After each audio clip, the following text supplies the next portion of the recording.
What's up, ladies and gentlemen of YouTube? Boogie2988 coming at you live once again through the power of the internet. And I know this story's been covered to death, but I wanted to take a bit of a deep dive look at this today because if you guys are not aware of this, the folks over at Epic, the folks who make the most popular game in the world right now, Fortnite, they have decided to start selling video games via their storefront. And normally I would just roll my eyes at this. I kind of did when they first announced it, but it looks like they are really grabbing hold here. And I think this might be the folks who finally beat Steam at selling PC games. So let's take a look at why. Steam launched back in 2003, and it was a way for the folks over at Valve to be able to patch their games. And there was not a lot like this at the time. At the time, only 20% of American homes had access to broadband internet, and there were so many frequent patches with such big download size, and it would take so long to download everything. People basically hated Steam when it first launched. And originally, the Steam storefront only sold Valve games, but you're talking about some really big games. You're talking Team Fortress, you're talking Counter-Strike, you are talking Half-Life. If you want to play one of those games, this was one of the easiest and best ways to do it if you had access to broadband internet, and you would absolutely have to install it if you wanted to patch those games. So it was a good reason to download Steam. And of course, this stays true to this day. The only reason you would ever download Uplay is if you want to play a Ubisoft-based game. If you want to play an EA-based game, you have to download Origin, and obviously if you want to play Fortnite, you're going to have to install the Epic launcher. Then back in 2004, Valve published what is probably their most popular game to date, and that is Half-Life 2.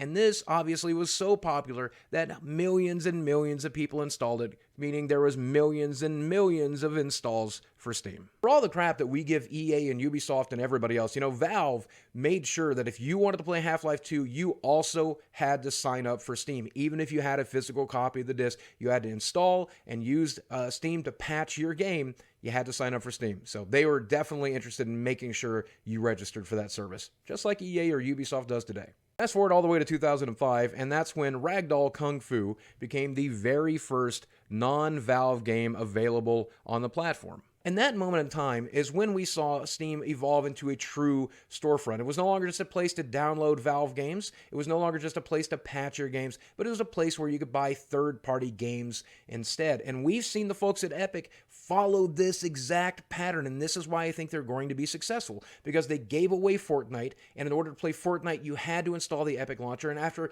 tens of millions, hundreds of millions of PC installs of the launcher, now they are selling video games. This is exactly how it's done. This is how you become successful. Now, here's the thing.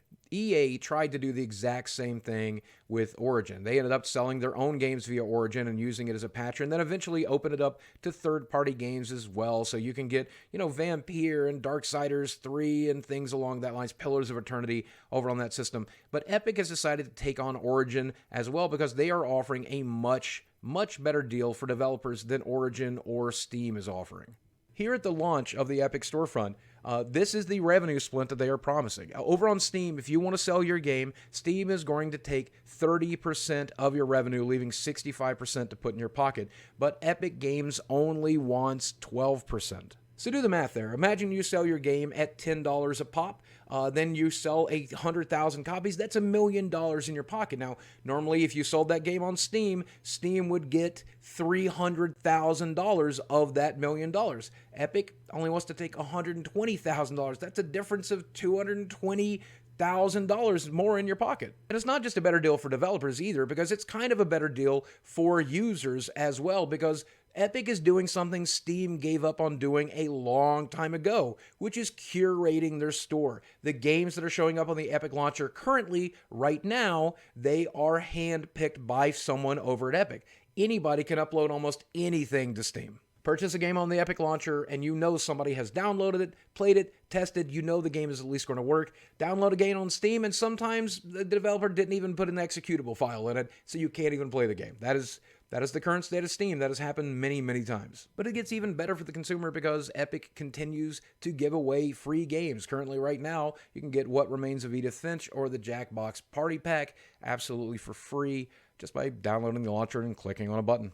And don't get confused, those are not free-to-play games like you'll find on Steam, or it's not a free-play weekend or free-play days. You download those paid games, and then you get to keep them and play them for free forever. And yes, obviously console gamers get that too with, PlayStation and Xbox and even Nintendo now giving away a couple of free games every month. But here's the thing, those services cost you money. It's absolutely free to get these games on Epic Launcher. All you have to do is download the launcher because they want more people to install the launcher. And the reason Origin and Uplay and all of these other launchers never really nailed this is mostly because their services are buggy and crappy and frustrating and annoying, but the Epic Launcher is actually fairly low profile. It doesn't need up a lot of resources. I've never had any problems with it, and when I searched for it, it didn't seem like a lot of people are having problems with it either. Origin has a tremendous amount of bad will because it's very resource hungry. Uplay exactly the same situation. They just don't work very well, but the Epic Launcher does exactly what it's supposed to do and exactly the way it's supposed to do it. It's actually coded fairly well. When it comes to socializing in groups and chats and stuff along that lines, I still think Steam has gotten a beat, and I might be a little biased because I've used Steam for over a decade now. However, I think Epic is fairly close on that front as well. And when it comes to refunds, Epic even has that right. They have a very decent refund policy that matches Steam's refund policy to the letter. Any games you purchase on the Epic storefront are eligible for a refund within 14 days as long as you've not played the game for more than 2 hours. And that's fairly generous considering Bethesda recently wouldn't let you return games on their launcher as long as you played them. Ubisoft doesn't allow refunds at all. Origin has a refund policy that's fairly similar, but from time to time you'll hear that they just won't do those refunds. Steam, pretty generous on it, and so is Ubisoft, so I think they're evenly matched. So when we look at all these topics, the Epic Launcher versus the Steam Launcher, they are almost always evenly matched, and if they're not, the Epic Launcher comes out ahead quite a bit. But there's one thing that a lot of people are forgetting that really puts the Epic Launcher ahead. They are the exclusive home to the most popular game in the world. And whether you love Fortnite or love to hate Fortnite, it doesn't matter because the install base for the Epic Launcher is massive and tons of people are playing that game. And here's the thing, even if you don't play that game on PC, whether you play it on tablet or you play it on a console, you still had to create an Epic account to play that game. So you have an account for that launcher, for that storefront. I can only imagine how many users they have. According to this article, there were 78.3 million players in August of 2018 alone. Certainly over 100 million Epic accounts exist. Compare that to the 90 million monthly active players on Steam as of October 2018. Yeah, that's a problem. So imagine you are a developer and you are trying to determine where you want to sell your game. Now, obviously, ideally, you will sell them on both, but if you sell it on Steam and you sell a lot of units there, you're giving Steam 30%. You're selling on Epic and you're only giving Epic 18%, and they have a large number of users on both, almost equal numbers, it looks like. So if that's the case, we still don't know whether or not the people on Epic are exclusively playing Fortnite. We don't know that the games are selling well there yet, but if they do, then Steam is in a lot of trouble. As of December, 6 developers had said their games would be exclusive to the Epic Store, and that's games like Hades, Ashen, and Super Meat Boy Forever. That launches in April of 2019, and it is exclusive at the Epic Store for 1 year. And it seems readily apparent that Tim Sweeney over at Epic knows what he's doing. He's quoted as here saying from Reddit, "When lots of stores compete, the result is a combination of better prices for you, better deals for developers, and more investments in new content and innovation.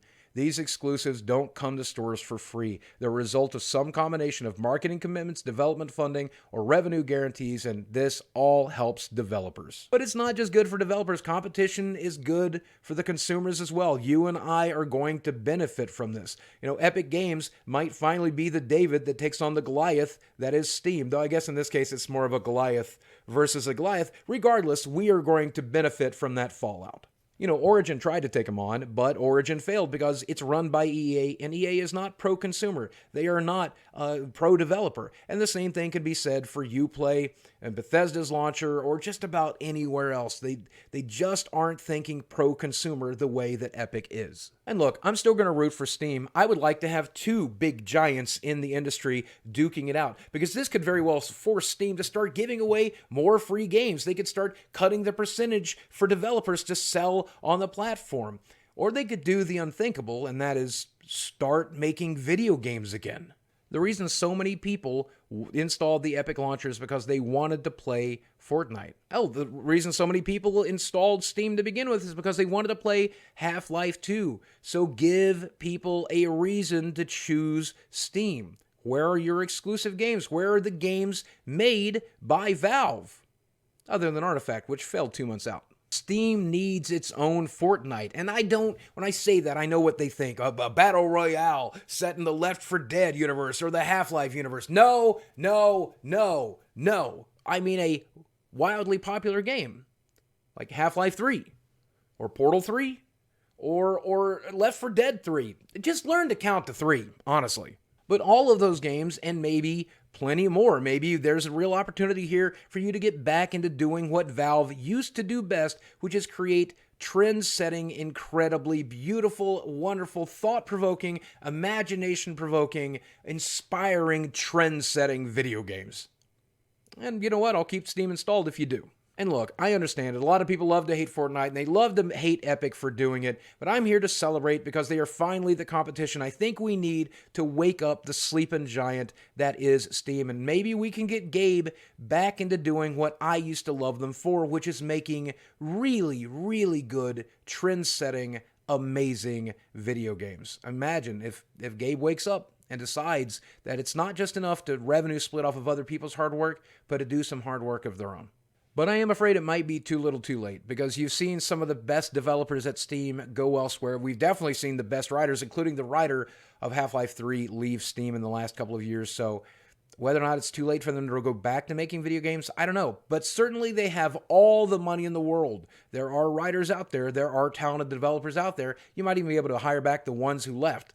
So there's always hope. And if not, I guess there's always hope that Epic will win. But this is just one man's opinion. I could be wrong, and I know if I am, you're going to let me know in the comments section below. Guys, let me know what you thought about this video. While you're down there, drop a like on this video. Hit subscribe if you haven't already. And if you're already subscribed, hit that notification bell so you can be one of the first people to a video, because rushing to a video in the first hour can really make all the difference. And the more videos you watch, the better my channel will do, and I really appreciate the love and the support. Guys, as always, thanks for watching. I love you very much, and I'll speak with you again soon. And to the folks over at Epic, good luck.